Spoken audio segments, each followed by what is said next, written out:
What is going on, guys? Obviously, it's CaptainObviouzX. I got a Battlefield 3 gameplay commentary for you guys today. I'm playing some Rush on the map Epicenter from the Aftermath map pack. I'm using the M416, the Scar L, the KH-2002. I really mess around with a lot of different assault rifles in today's gameplay, trying to see which ones work for me after the new patch and after about playing Battlefield 3 for about 2 to 3 months. So you'll see me switch around with weapons a good amount in today's video. But I hope you guys enjoy the gameplay because it's pretty good. We do lose in the end, but I think I play well, so that's why I'm going to show it to you guys today. Alright.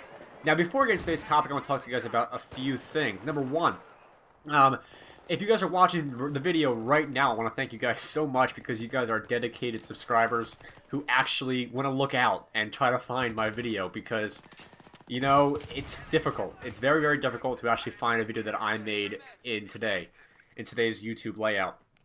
And you know, it's really disappointing to see how someone like me, how someone like my peers in my, subscriber sort of, in the group of people who are the same amount of subscribers as I do, the same amount of viewers, things like that, how we aren't being, sort of quote-unquote supported by this patch. Not patch, what am I saying? By this new layout.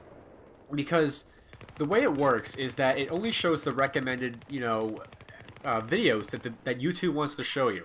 It doesn't show you your subscription videos that they put out from the moment it gets uploaded. So yesterday I put out a video on Call of Duty for about 15 minutes. It was a 15-minute long video. I spent a good 7 hours making this video between the actual making it, rendering, and uploading it. And it had every single patch change in the new patch from the most recent patch on PlayStation 3 for Call of Duty Black Ops 2. Alright? And I put it out.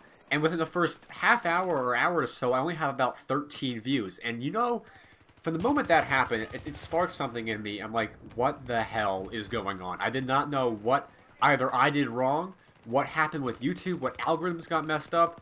You know what happened? YouTube's layout happened. And, the first time I saw it, I was like, this really isn't too bad. I mean, I can get used to it, things like that. But once I uploaded the video and I realized how hard it is for people to actually see a video that the people you're subscribed to put out, then I realized, bam, YouTube messed up. They messed up big time. And, I really have a lot of things I want to say about this. I mean, I'll make a video about it eventually, showing exactly what my real issues with it are.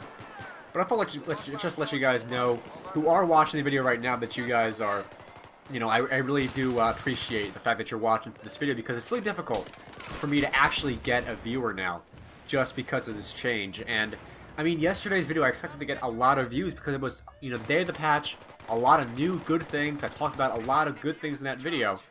And to this, moment right now, it only has 130 so views, and usually a video of mine in a second day will have around 400. And it's been happening over the past few weeks. Views have been slowly declining as YouTube has been rolling out this new layout. And, if they don't do something to fix it, or at least make subscriptions by default on the YouTube homepage, I gotta say, guys, I may just stop doing YouTube altogether because the effort I put into a YouTube video and the payoff with it, they don't go together. They don't match up, and it really is depressing to me to see how much the work I put into a video, the amount of time from my, personal life where I could be doing other things is thrown out the window because I got a video out for you guys. And when YouTube screws me over, and a lot of other people in my peer group, it really, really has to, I really got to think about things. Is this really worth the time I'm putting into it? Because time is the most important thing I have at this point. Junior in high school, a lot of games to play, YouTuber, things like that, and time is probably the most precious thing I have. It's even more precious than money. Because if I had a limited time, I wouldn't need that much money to get my stuff, rolling.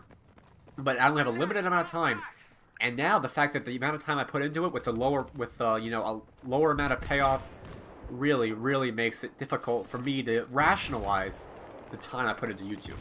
But that's just what I got to say right now about it. I'll talk about it in a different video. But let's get into today's topic. So I thought I'd talk about today changing in video games and over the course of a series. So, for example, Battlefield, Bad Company 2 to Battlefield 3, Modern Warfare 3 to Black Ops 2, things like that. The changes a series, changes a series experiences are for the better or for the worse. It's really, either or. A change that they make to the game is either going to be pitiful, it's either going to break the game, or it'll be, you know, extremely welcome, people enjoy it, and things like that. And the reason I chose Battlefield 3 gameplay today is because the fact that, you know, Call of Duty is difficult for me to play right now, and I only have a limited amount of gameplay. So that's why you're going to see Battlefield 3 today. I was going to do Call of Duty for this topic because that's one of the games that people really want to, you know, point out as the game that does not change too much. Battlefield 3 changed a lot from the previous Battlefield game. But, you know, Call of Duty does not change as much as other games do. So I wanted to use that gameplay, but I really couldn't. So I got Battlefield 3. It's entertaining anyway.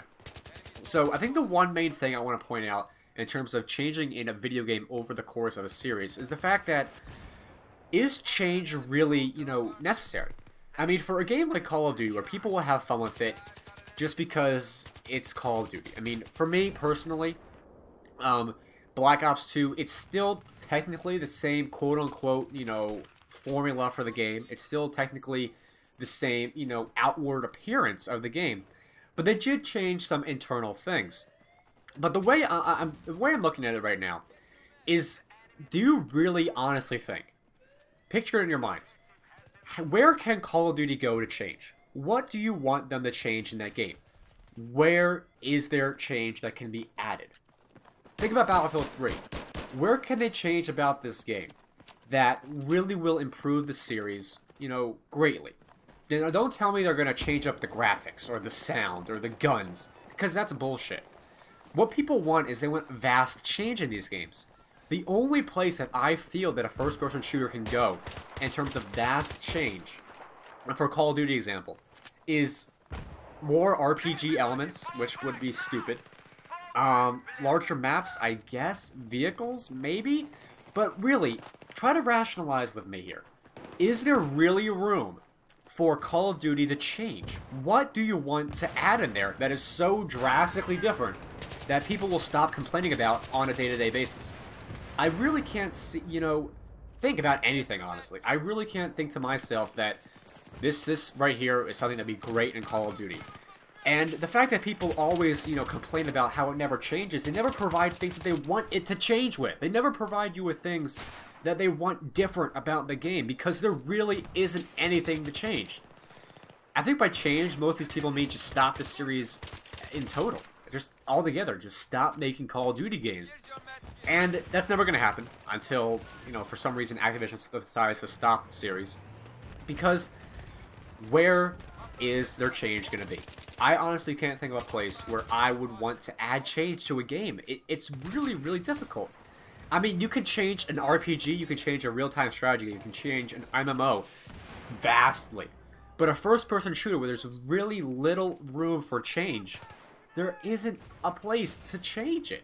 I'm saying change a lot here right now because, I mean, I'm trying to, you know, emphasize here that the difficulty in changing a first-person shooter like Battlefield, like Call of Duty, where they're already cemented in the community, already cemented in our gaming world, there is no direction it can go that really will make it either appeal to a larger audience or make people come back to the series. I can't stress that enough. There is nothing Call of Duty can do to change it. And there really isn't anything you can do at all to change, because any big change that people want is just going to ruin the game altogether. Do you want Call of Duty to be a strategy game? Do you want it to be, like, turn-based? Because that's what I really think the only direction it can go in. Either it's going to be an RPG game, or it's going to be a strategy game, or an MMO. I can't really think to myself where it can go differently from what it already has right now. So I guess that's where I want to end today's video. Do you guys think, or, you know, do you want to provide me with an example of something that you think that Call of Duty or Battlefield can do to their series to A, make some change, to B, appeal to a larger audience, or C, bring back customers that left the game because it's the same as it was before? And, you know, when people say that Call of Duty is the same as it was before, and they say that it sucks because it's the same as it was before, please provide me why that makes the game suck. Please, let me know. I would love to hear it. I want to hear your rationalization, your reasons as to why, because the game is the same as before, it sucks. I hope you guys enjoyed today's video, and if you did, please give me a thumbs up. That really does help out a lot Find my Twitter, link is down in the description. And as always, rate, comment, and subscribe, and I'll see you guys later.